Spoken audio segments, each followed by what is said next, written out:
Buenas, mi nombre es Jesús Fernández y voy a exponer mi trabajo final del Máster de Educación de la Universidad de Sevilla, titulado Propuesta didáctica para la enseñanza y aprendizaje de genética mendeliana en cuarto de ESO. Esta propuesta se encuentra dentro del temario de la asignatura optativa de Biología y Geología de dicho curso. Y lo primero, antes de todo, ¿qué sería? Pues ver dónde se ha llevado a cabo esta propuesta. Y ha sido en el Instituto Público IES Hispalis, que tengo la suerte de haber estado también, pero como estudiante hace ya unos cuantos de años. Este centro se encuentra ubicado en el distrito Norte Macarena de la ciudad de Sevilla y los alumnos que a él van pertenecen a diferentes barrios de clase media, clase trabajadora, como Las Naciones, Las Dalias, Parque Atlántico o La Corza. Este centro, que entre sus instalaciones cuenta con pistas de pádel, polideportivo o piscina, tiene una gestión peculiar, y es que está gestionado tanto por la Junta de Andalucía como por la Diputación de Sevilla, y en consonancia los profesores que allí trabajan son de una institución o de otra. En cuanto al aula, pues bien, el grupo de alumnos al que se le ha dado clase lo conforman un total de 18 estudiantes, en su mayoría chicos. No hay ninguna adaptación curricular, aunque sí hay 2 alumnos repetidores. El lugar donde dan las clases es en el laboratorio de Biología y Geología, y la metodología que lleva a cabo el profesor es la siguiente. En las clases teóricas, apoyado por una presentación PowerPoint, explica durante 3 minutos y después deja 1 minuto para que los alumnos por grupos discutan entre ellos las dificultades que han encontrado a esa explicación y formulen preguntas que trasladan al profesor. Estas clases más teóricas se combinan con otras clases prácticas, ya sean de laboratorio o de otras actividades algo más lúdicas. Ante toda propuesta, lo primero que nos debemos de plantear es ¿para qué la hacemos? ¿Para qué enseñamos? Y a mí me parece interesante poner sobre la mesa la definición de la palabra educar, que dice lo siguiente: desarrollar las facultades intelectuales, morales y afectivas de una persona de acuerdo con la cultura y las normas de convivencia de la sociedad a la que pertenece.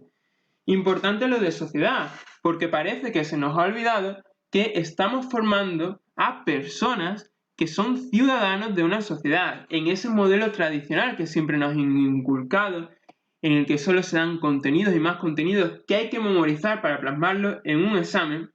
Esto parece quedar en el olvido. Por ello, en esta propuesta me intenta alejar de ese modelo tradicional para intentar alcanzar un modelo innovador, un modelo de investigación en la escuela en el que el alumno sea él mismo quien construya su aprendizaje. Pero he de reconocer que este modelo tiene todavía tintes del modelo tradicional, por lo tanto sería un modelo en transición y que espero que en un futuro pueda llegar a ser ese modelo ideal de investigación.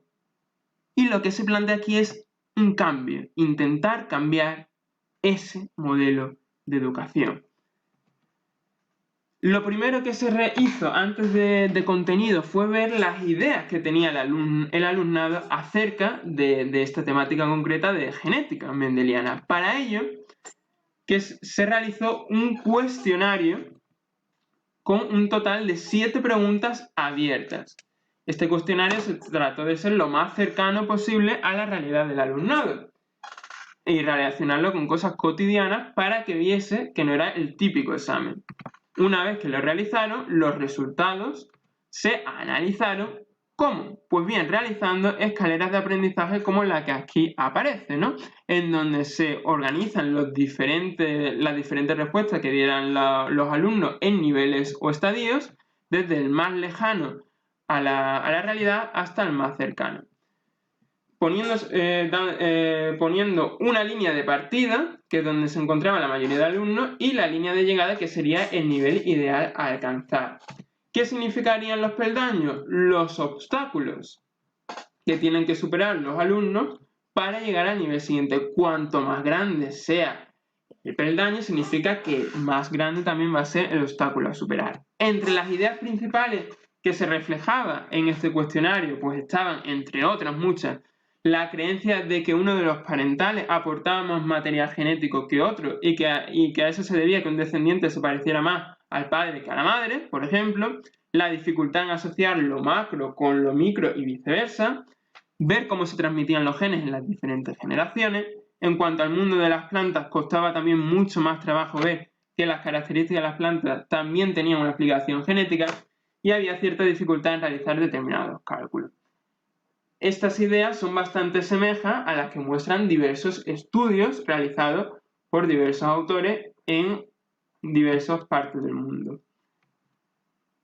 Y ahora sí, ¿qué contenidos vamos a enseñar y después veremos cómo vamos a hacerlo? Pues bien, quedan plasmados en el mapa, en el siguiente mapa de contenidos y problemas. Como aquí vemos, se divide en diferentes bloques, un total de 4 bloques que están interconectados entre sí. Pero lo más relevante de este mapa es que para que los alumnos puedan construir estos contenidos, estos conocimientos, se plantean una serie de problemas a modo de preguntas, ¿vale? Una de ellas para cada bloque y para el tema general, y también a su vez se subdividía en determinados subproblemas. Y estas preguntas trataban de ser estos problemas lo más cercanos posible a la realidad del alumnado. Además, no solo se trabaja con contenidos conceptuales, sino que se le da importancia también a otros, como pueden ser los actitudinales, valores, procedimentales, psicomotrices o transversales.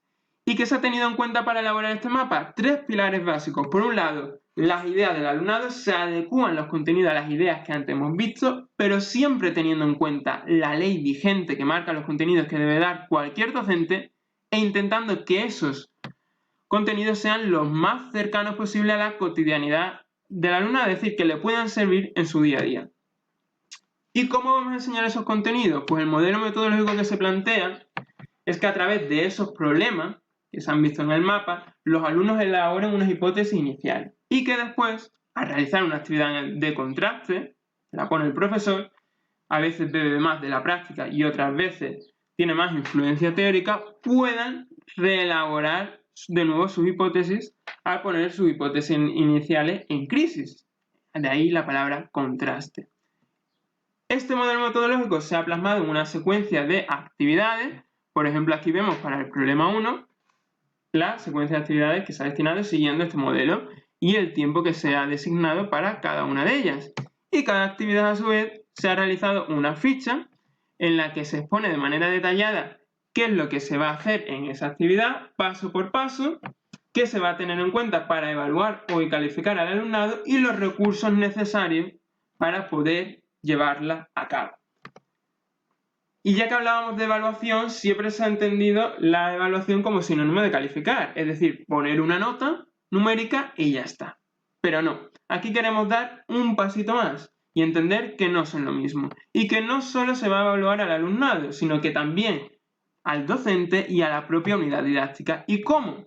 Pues bien, se han realizado estos cuadros en los que se indican, por ejemplo, en el caso de los alumnados, qué es lo que se va a valorar, quién lo va a evaluar, si es el docente o a veces también sus propios compañeros, cómo se va a hacer esta evaluación, importante aquí el papel del diario de clase, en donde vemos la evaluación de cómo van transcurriendo las clases a lo largo del tiempo y cuánta nota se daría a esa actividad en caso de tenerla. Lo mismo, por ejemplo, aquí con el caso del docente.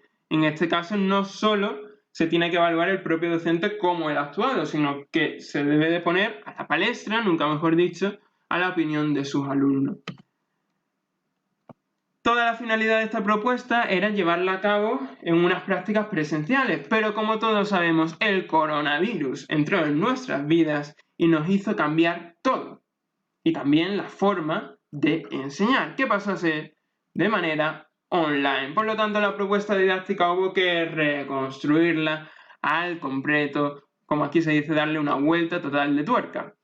Se llevarán a cabo durante un total de 5 semanas. La plataforma utilizada fue Classroom, la cual nos permite subir tarea al alumnado y también material. ¿Y cómo se hizo? ¿Qué metodología? Pues bien, se elaboraron vídeos tutoriales propios acerca de los contenidos de estos bloques y una vez que visualizaban los alumnos estos vídeos tutoriales, se les asignaba una serie de actividades de repaso o refuerzo, combinándola también con otras actividades más propias de investigación, aunque poquitas, ahora veremos una de ellas. Aquí vemos ejemplos de estos vídeos tutoriales se intenta seguir manteniendo en la medida de lo posible estos problemas que se planteaban en ese mapa y también que fuesen lo más cercano posible a la realidad, por ejemplo, con ejemplos prácticos, en este caso con flores, para que vean, con flores de mi abuela, para que vean que la genética se puede aplicar en su día a día. Para adaptar esta unidad didáctica hubo que primar la calidad ante la cantidad. Había que ser conscientes de que no se podían dar los mismos contenidos que se pretendían dar en las clases presenciales y por lo tanto había que seleccionarlos y dosificarlos en el tiempo. A su vez, la evaluación tuvo que cambiar y se le intenta dar más importancia a la evaluación que a la calificación. ¿Cómo? Una vez que los alumnos entregaban la tarea, se les realizaba de manera individualizada un comentario donde se les decía cómo habían realizado la actividad, qué mejoras podían llevar a cabo o ciertas preguntas para que reflexionara. Y se les daba la oportunidad de que en caso de no haber superado la actividad, poder volver a presentarla, para que así vieran que lo realmente importante era el aprendizaje. Todas las actividades valían igual, menos la de investigación que contaba un poquito más. Problemas de esta docencia, muchos, entre ellos, en mi opinión, los recursos presenciales nunca podrán sustituir a los recursos online.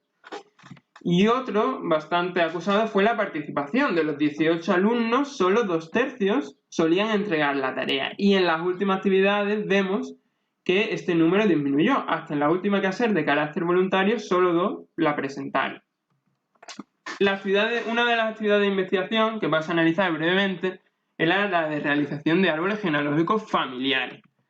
Aquí los alumnos debían de preguntar a sus familiares determinados caracteres, como el lóbulo de una oreja, si podían enrollar o no la lengua, y después con esos caracteres físicos, esos fenotipos, hacer los genotipos a nivel genético. Ellos disponían tanto de un documento en Word donde se explicaba paso a paso cómo realizar la actividad y también de un vídeo tutorial donde se dejaban claros determinados aspectos. La actividad, ¿cómo evolucionó? Pues bien, un total de 12 alumnos entregaron la tarea, aunque solo 6 la superaron, siendo el índice de menos éxito de todas las actividades. Es la actividad con mayor dificultad, ¿vale? Que se ha visto tiene una mayor dificultad, pero es necesaria. ¿Por qué? Porque englobaba muchos conceptos. Le suponía que el alumno tuviese que relacionar todo lo que había visto y de cierta manera razonar, ¿vale? Y agruparlo en un todo. Por lo tanto, a pesar de costar más trabajo, creo que es altamente necesaria. Aquí vemos algunos ejemplos de cómo los alumnos realizaron la actividad. Algunos lo elaboraron a través de ordenador, otros a mano. Y si volviese a hacer la actividad, ¿qué cambiaría? Pues bien, cambiaría algunas cosas. Mejoraría, aclararía indicaciones. Por ejemplo, qué hacer, dejar claro de primera hora qué hacer en caso de que tu familia sea muy numerosa. Cambiaba algunos de los caracteres con los que se trabajaba, como el pulgar extensible, ya que dependiendo de la mano a veces se expresaba y a veces no el carácter. Y también es interesante la posibilidad de plantear esta actividad al principio de la unidad, es decir, los alumnos elaborar un árbol genealógico solo con caracteres físicos y una vez que van adquiriendo nuevos conocimientos ya pasar a ver los genotipos que tienen estos caracteres. Y en último lugar, comentar brevemente los principios didácticos ideales que me gustaría tener como docente y atendiendo también a la experiencia de estas prácticas online. Se resumiría muy bien con esta viñeta de Mafalda que dice lo siguiente, dice: educar es más difícil que enseñar, porque para enseñar se precisa saber, pero para educar se precisa ser. Por lo tanto, seamos vehículos transmisores, emocionemos al alumnado, hagámosle sentir.